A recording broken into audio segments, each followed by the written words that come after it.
ಸ್ನೇಹಿತರೆ, ವಿಡಿಯೋಗೆ ಸ್ವಾಗತ. ಈ ಒಂದು ವಿಡಿಯೋದಲ್ಲಿ ನಾವು ಕಾಯಿನ್ ಎಕ್ಸಿಬಿಷನ್ ಯಾವ ಸ್ಥಳದಲ್ಲಿ ನಡೆಯುತ್ತೆ ಮತ್ತೆ ಯಾವಾಗ ನಡೆಯುತ್ತೆ, ಮುಂದಿನ ಕಾಯಿನ್ ಎಕ್ಸಿಬಿಷನ್ ಯಾವಾಗ ನಡೆಯುತ್ತೆ ಅಂತ ತಿಳ್ಕೊಳ್ಳೋಣ. ಅದಾದ ಮೇಲೆ ಆ ಒಂದು ಕಾಯಿನ್ ಎಕ್ಸಿಬಿಷನ್ ಗಳಲ್ಲಿ ನಿಮ್ಮ ಬಳಿ ಇರುವಂತಹ ಹಳೆ ನಾಣ್ಯಗಳನ್ನ ಯಾವ ರೀತಿ ಮಾರಬೇಕು ಅಂತ ಕೂಡ ಹೇಳ್ಕೊಂಡ್ ಕೊಡ್ತೀನಿ. ಅದಾದ್ಮೇಲೆ ಯಾವ ಒಂದು ನಾಣ್ಯಗಳನ್ನ ನೀವು ಅಲ್ಲಿಗೆ ತಗೊಂಡು ಹೋದ್ರೆ ನಿಮ್ಗೆ ಒಳ್ಳೆ ಬೆಲೆ ಸಿಗುತ್ತೆ, ಎಂತಹ ನಾಣ್ಯಗಳಿಗೆ ಬೆಲೆ ಸಿಗುತ್ತೆ ಅಂತ ಕೂಡ ಹೇಳ್ತೀನಿ.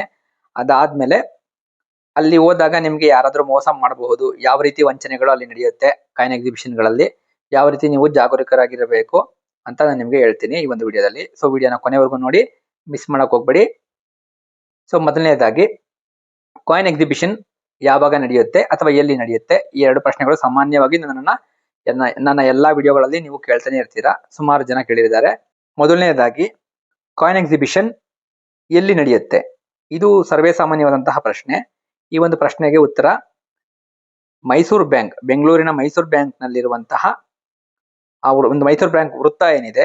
ಸೊ ನೀವು ರೈಟ್ಗೆ ಹೋದ್ರೆ ಮೆಜೆಸ್ಟಿಕ್, ಲೆಫ್ಟ್ಗೆ ಹೋದ್ರೆ KR ಮಾರ್ಕೆಟ್, ಸ್ಟ್ರೈಟ್ ಹೋದ್ರೆ ಅವೆನ್ಯೂ ರೋಡ್.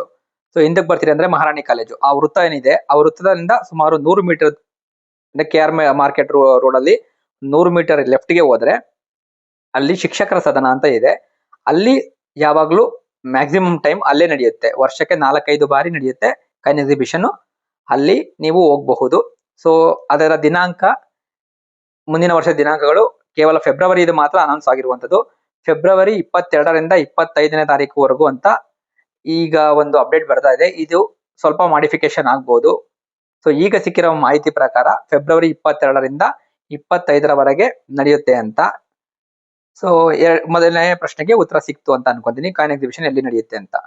ಸೊ ಯಾವಾಗ ನಡೆಯುತ್ತೆ ನಾನು ನಿಮ್ಗೆ ಆಗ್ಲೇ ಹೇಳಿದ್ದೀನಿ, ಫೆಬ್ರವರಿ 22ರಿಂದ 25ಕ್ಕೆ ಡೇಟ್ ನಿಗದಿ ಆಗಿದೆ 2026ರಲ್ಲಿ.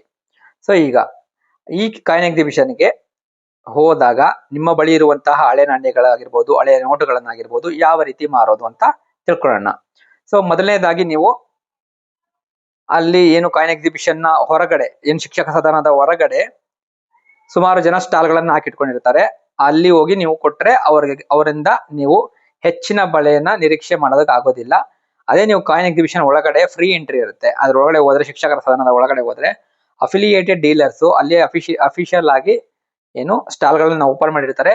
ನೀವು ಅಲ್ಲಿ ಹೋಗಿ ಮೊದಲನೇದಾಗಿ ನಿಮ್ಮ ಬಳಿ ಇರುವಂತಹ ಒಂದು ನಾಣ್ಯವನ್ನ, ಯಾವ್ದೊಂದು ನಾಣ್ಯ ನೀವು ಮಾರಬೇಕು ಅನ್ಕೊಂಡಿರ್ತೀರ, ಆ ನಾಣ್ಯವನ್ನ ಅವ್ರ ಬಳಿ ವಿಚಾರಿಸಬೇಕು, ಅದಕ್ಕೆ ಬೆಲೆ ಎಷ್ಟಿದೆ ಅಂತ. ಫಾರ್ ಎಕ್ಸಾಂಪಲ್, 1 ರೂಪಾಯಿನ 1970ರ ಮುಂಬೈ ಮಿಂಟ್ ನ ನಾಣ್ಯದ ಬೆಲೆ ಎಷ್ಟು ಅಂತ ನೀವು ಕೇಳಿದ್ರಿ ಅಂತ ಇಟ್ಕೊಳ್ಳಿ ಅವ್ರ ಹತ್ರ.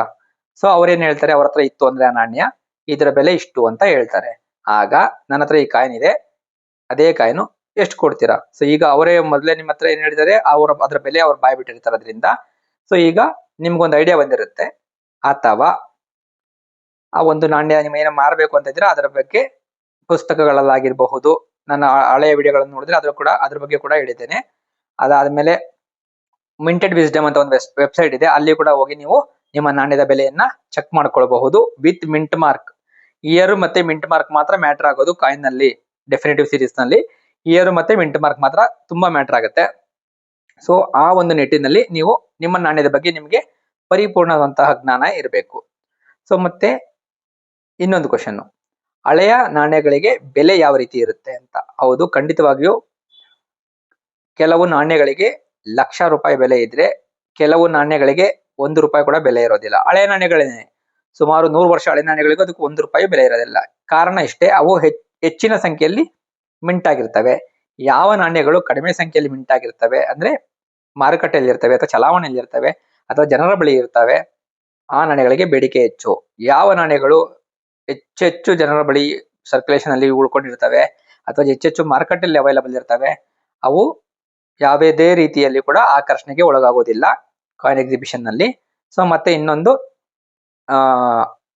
ನಾನು ನಿಮ್ಗೆ ಹೇಳ್ಬೇಕು ಅಂದ್ರೆ 1 ರೂಪಾಯಿನ ಎಕ್ಸಾಂಪಲ್, 1 ರೂಪಾಯಿನ 1983ರ ಸ್ಟಾರ್ ಮಿಂಟ್ ಇರಬೇಕು. 1983ರ ಸ್ಟಾರ್ ಮಿಂಟ್ ಕಾಯಿನ್, ಇದಕ್ಕೆ ತುಂಬಾ ಬೆಲೆ ಇರುವಂತದ್ದು. ಅದಾದ ಮೇಲೆ 1982ರ ಮುಂಬೈ ಮಿಂಟ್ ನ ನಾಣ್ಯ, 1 ರೂಪಾಯಿನ 1982ರ ಮುಂಬೈ ಮಿಂಟ್ ನ ನಾಣ್ಯ, 1988ರ ನೋಯ್ಡಾ ಮಿಂಟ್ ನ ನಾಣ್ಯ. ಇದು ಎಕ್ಸಾಂಪಲ್, ಕೆಲವೊಂದು ನಾಣ್ಯಗಳನ್ನ ನಾನು ಹೇಳೋದಾದ್ರೆ. ಮತ್ತೆ ಯಾವುದೇ ರೀತಿಯ ಏನು ಯಾವ್ದಾದ್ರು ಟ್ರ್ಯಾಕ್ಟರ್ ನೋಟ್ಗಳಾಗಿರಬಹುದು, ಮತ್ತೆ ಇಂದಿರಾ ಗಾಂಧಿ ಅವ್ರ ನಾಣ್ಯಗಳಾಗಿರ್ಬೋದು, 5 ರೂಪಾಯಿ ದೊಡ್ಡದ ನಾಣ್ಯಗಳು, ಅಥವಾ ಜವಾಹರ್ಲಾಲ್ ನೆಹರು ಅವರ ನಾಣ್ಯಗಳಾಗಿರಬಹುದು. ಇದಕ್ಕೆ ಯಾವುದೇ ರೀತಿಯ ಲಕ್ಷ ಬೆಲೆ ಇಲ್ಲ. ಅಂತ ನಾಣ್ಯಗಳನ್ನ ತಗೊಂಡೋದ್ರೆ ಯಾವುದೇ ರೀತಿಯ ಯೂಸ್ ಆಗೋದಿಲ್ಲ. ಅಂತ ನಾಣ್ಯಗಳ ಬಗ್ಗೆ ನೀವು ಆಸೆಯನ್ನ ಬಿಟ್ಬಿಡಿ. ಮತ್ತೆ ಇನ್ನೊಂದು ಕೊನೆಯದಾಗಿ ಫ್ರಾಡ್ ಅಲರ್ಟ್ ಅಂದ್ರೆ ಏನು? ನಿಮ್ಮನ್ನ ಯಾವ ರೀತಿಯಲ್ಲಿ ವಂಚನೆಗೆ ಒಳಪಡಿಸಬಹುದು ಅಥವಾ ನಿಮಗೆ ಅಲ್ಲಿ ಯಾವ ರೀತಿ ಮೋಸ ಆಗಬಹುದು. ತಗೊಂಡವ್ರಿಗೂ ಮೋಸ ಆಗುತ್ತೆ, ಮಾರೋರ್ಗೂ ಮೋಸ ಆಗುತ್ತೆ. ತಗೊಂಡವ್ರಿಗೆ ಯಾವ ರೀತಿ ಮೋಸ ಮಾಡ್ತಾರೆ ಅಂತ ನಾನು ಹೇಳ್ತೀನಿ.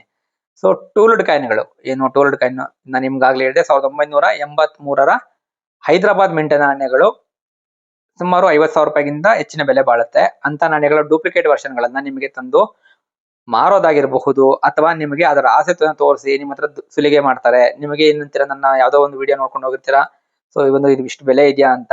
ಅವರು 50,000 ರೂಪಾಯಿ ನಾಣ್ಯನ ನಿಮಗೆ 500 ರೂಪಾಯಿಗೆ ಕೊಡ್ತೀವಿ ಬನ್ನಿ ಅಂತ ಹೇಳ್ಬಿಟ್ಟು ಕೊಡ್ತಾರೆ.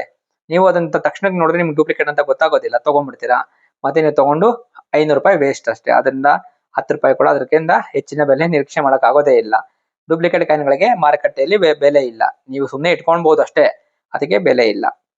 ಈ ರೀತಿಯ ವಂಚನೆಗಳು ಟೂಲ್ಡ್ ಕಾಯಿನ್ ಅಂತ ಅಂದ್ರೆ ಫೇಕ್ ಕಾಯಿನ್ಗಳನ್ನ, ತುಂಬಾ ಬೆಲೆ ಬಾಳುವಂತಹ ನಾಣ್ಯಗಳಿಗೆ ಫೇಕ್ ಕಾಯಿನ್ಗಳನ್ನ ಗುರಿಪಡಿಸಿ ಅದನ್ನು ಮಾಡಿ ಜನರಿಗೆ ಮಾರುವಂತಹ ಜಾಲ ದೊಡ್ಡದಾಗಿದೆ. ಹುಷಾರಾಗಿರಿ. ನೀವು ಇವಾಗ ತಗೊಂಡ್ರೆ ನಿಮ್ಗೆ ಯಾವ ತರ ಮೋಸ ಆಗುತ್ತೆ ಅಂತ ಗೊತ್ತಾಯ್ತು. ಅಥವಾ ನೀವು ಮಾರ್ತೀವಿ ಅಂತ ಹೋದ್ರೆ ಯಾವ ರೀತಿ ಆಗಬಹುದು? ನಾನು ನಿಮ್ಗಾಗ್ಲೇ ಹೇಳಿದಾಗೆ ಕಾಯಿನ್ ನ ಮಾರ್ತೀವಿ ಅಂತ, ಇವಾಗ ನಿಮ್ಮ ಹತ್ರ ಯಾವ್ದೋ ಒಂದು 1983ರ ಹೈದರಾಬಾದ್ ಮಿಂಟ್ ನ ನಾಣ್ಯನೇ ಇದೆ ಅಂತ ಅನ್ಕೊಳ್ಳಿ. ಅದನ್ನ ನೀವು ಮಾರ್ಬೇಕು. ಏನ್ ಮಾಡ್ತಾರೆ? ಲೈವ್ ಆಕ್ಷನ್ ಕೊಡ್ತೀರಾ. ಲೈವ್ ಆಕ್ಷನ್ ಅಲ್ಲಿ ನಡೀತಾ ಇರುತ್ತೆ, ಹರಾಜು ಪ್ರಕ್ರಿಯೆ ನಡೀತಾ ಇರುತ್ತೆ, ಅಲ್ಲಿ ಕೊಡ್ತೀರಾ. ಅವ್ರ ಕಡೆಯವ್ರು ಏನೇನೆ ಅದನ್ನ ಬೇಕು ಅಂತಾನೆ 50,000 ರೂಪಾಯಿ ಬೆಲೆ ಬಾಳೋದಿದ್ರೆ ಅದನ್ನ 5,000 10,000 ರೂಪಾಯಲ್ಲೇ ಅದನ್ನ ಸ್ಟಾಪ್ ಮಾಡಿಸ್ಬಿಡ್ತಾರೆ. ಯಾರು ಬರೋದಿರೋ ಆ ತರ ನೋಡ್ಕೊಂತಾರೆ. ಸೊ ಹಾಗಾಗಿ ನೀವು ಅಫಿಲಿಯೇಟೆಡ್ ಡೀಲರ್ಸ್ ಹತ್ರನೇ ಹೋಗ್ಬೇಕು. ಅಫಿಲಿಯೇಟೆಡ್ ಡೀಲರ್ಸ್ ಅಂದ್ರೆ ಏನು? ನಂಬಿಕಸ್ಥರ ಹತ್ರ ಹುಡುಕ್ಬೇಕು. ಸೊ ನಂಬಿಕಸ್ಥರನ್ನ ಯಾವ ರೀತಿ ಹುಡುಕೋದು? ನೀವು ಪದೇ ಬೆಂಗಳೂರಲ್ಲಿ ನಾನು ನಿಮ್ಗಾಗ್ಲೇ ಹೇಳಿದೆ, ವರ್ಷಕ್ಕೆ 5-6 ಬಾರಿ ಕಾಯಿನ್ ಎಕ್ಸಿಬಿಷನ್ಗಳು ನಡೆಯುತ್ತೆ ಅಂತ.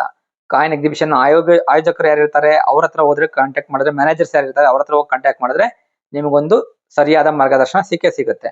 ಅಥವಾ ನೀವು ಕಾಯಿನ್ ಎಕ್ಸಿಬಿಷನ್ ಗಳಿಗೆ ಭೇಟಿಯಾಗಿ ಅವರ ಏನು ಸ್ಟಾಲ್ ಗಳಲ್ಲಿ ಹಾಕಿರೋರು ಆಗಿರಬಹುದು ಅಥವಾ ಅಲ್ಲಿ ಬರುವಂತಹ ಗ್ರಾಹಕರಾಗಿರ್ಬೋದು, ಮ್ಯೂಚುವಲ್ ಅಂಡರ್ಸ್ಟ್ಯಾಂಡಿಂಗ್ ಅಲ್ಲಿ ಬಂದು ಅಥವಾ ಒಂದು ಫ್ರೆಂಡ್ಶಿಪ್ ಅಲ್ಲಿ ಬಿಲ್ಡ್ ಆದಾಗ ನಂಬಿಕೆ ಅನ್ನೋದು ಬಂದ್ರೆ, ನಿಮ್ಗೆ ಅವ್ರ ಮೇಲೆ ನಂಬಿಕೆ ಬಂತು ಅಂದ್ರೆ ಆ ನಾಣ್ಯಕ್ಕೆ ನೀವು ಇಷ್ಟು ಮಿನಿಮಮ್ ಬೇಕು ಅಂತ ಹೇಳಿ ಕೊಡ್ಬೇಕು.